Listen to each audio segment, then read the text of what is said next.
Namangan shahrida shaxsan meni ishtirokimda 0 dan yuridik konsalting kompaniya tashkil qilindi va 2 kun ichida 20 ta firmaga taklif qilib, ya'ni xususiy maktablar va xususiy klinikalarga taklif qilib, biz $4,000 50 million so'm pul tushirdik. Va bu narsani hamma inson qila oladi. Hozir u yigitlar mustaqil ishni davom ettirishyapti va bu narsani men sizga ham tavsiya qilaman.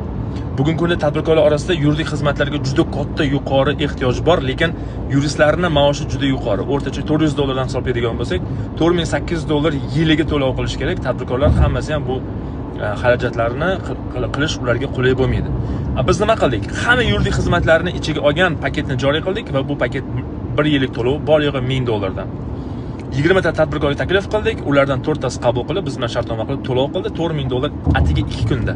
Va buni siz ham takrorlay olasiz. Menda tayyor qanaqa qilib mijozlarni jalb qilish kerak, qanaqa qilib ularning bazasi shakllantiriladi, qanaqa skriptlardan foydalanib ularga xizmat taklif qilish kerak bo'ladi. Boshqa raqobatchilardan qanday afzalligingiz borligini ochib berishingiz kerak, qanaqa biznes upakovka qilinadi, qanaqa qilib shaxsiy brendingizni shakllantirasiz, kompaniyaning brendini shakllantirasiz.